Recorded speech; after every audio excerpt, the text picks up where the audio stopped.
চট্টগ্রামের মিরসরাইত এক মর্মান্তিক সড়ক দুর্ঘটনায় একই পরিবারের বাপ ও 3 বছরের উগ্র শিশুকন্যা নিহত হয়ে শুক্রবার সকালে ডাহাতুন চট্টগ্রাম মহাসড়কের ঠাকুরদিঘি এলাকার এই দুর্ঘটনা ঘটে। কক্সবাজার ভ্রমণত জনের ফতত উত্তরা 10 নম্বর সেক্টরের বাসিন্দা গুলাম সরোয়ার ও তার ছোড়ো মিয়াফা মুস্কান জীবন হারায়। পুলিশ জানায় চট্টগ্রামমুখী লেনত নিয়ন্ত্রণ হারায় প্রাইভেট কারগান সড়কত তিয়েতাহন্যে কাবার্ড ব্যানার পিছদি ধাক্কা দিলেই ঘটনাস্থলতেই মারা যায় বাপ ও মিয়াফা। সকাল 7:30 হয়েছে। এই পাওয়ার ভ্যান দাঁড়ানো অবস্থায় পাওয়ার ভ্যানের পিছনে এই গাড়িটা ভয়াবহভাবে অ্যাক্সিডেন্ট করে নিয়ে গেছে। ছিলাম না, পরে আমার দোকানের সামনে আসি আমি দেখলাম যে কন্টেনারে দাঁড়ানো রয়েছে রাস্তার পাশে, কন্টেনারের পিছনের সাইডে এই প্রাইভেট গাড়িটা নিয়ে গেছে।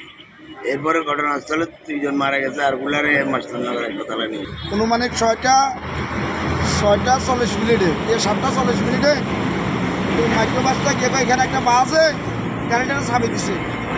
চাবি দেওয়ার পরে গাড়িটা গিয়ে ব্যারেক করছে, ব্যারেক করে কন্ট্রোল না করতে পারি। গভর্নমেন্টের রাস্তার বাইরে সাদা অংশের বাইরে ছিল, ওইটার পিছন দিয়ে খারাপ অবস্থা, ওইটার পিছনে মারা দিছে। মারার পর ঘটনাস্থলে এইভাবে ধোঁয়া ধরে আগুন ধরে গেছে। এলাকার আমরা দেখুন যাই চাইলাম দেখি যে বাচ্চা এটা মারা গেছে। দুর্ঘটনার নিহত গুলাম সরোয়ারের স্ত্রী উম্মে সালমা, ফুয়া আহমদ ইমতিয়াজ, শালা সাগর ও চালক গিয়াসউদ্দিন আহত হয়। এর মধ্যে সাগর ও গিয়াসউদ্দিনেরা আশঙ্কাজনক অবস্থায় চট্টগ্রাম মেডিকেল কলেজ হাসপাতালত ভর্তি করা হয়।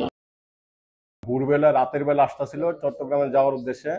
তো এই সম্ভবত ড্রাইভার যিনি ছিলেন সম্ভবত ওনার ঘুমিয়ে গেছিলেন। ঘুমিয়ে থাকার কারণে গাড়ির পিছনে ওই যে রাস্তার উপরে দাঁড়ানো গাড়ি ছিল, গাড়ির পিছনে যায় পিছনের দিকে ঢুকে ঘটনাস্থলেই মারা যায়। 2 জন মারা যায় প্রাইভেট কারের যাত্রী। আহত 4 জন আছে। 4 জনের মধ্যে 2 জনকে চিটাং মেডিকেলে রেফার করা হয় আর 2 জন মিরসরাই উপজেলা স্বাস্থ্য কমপ্লেক্সে আছে। নিহতলর লাশ হাইওয়ে পুলিশের হেফাজতত রয়ে। হঠাৎ এন দুর্ঘটনাত স্বপ্নভঙ্গ হইল একখান পরিবারের, আর অকালেই জড়ি গেল উগ্র শিশুর প্রাণ।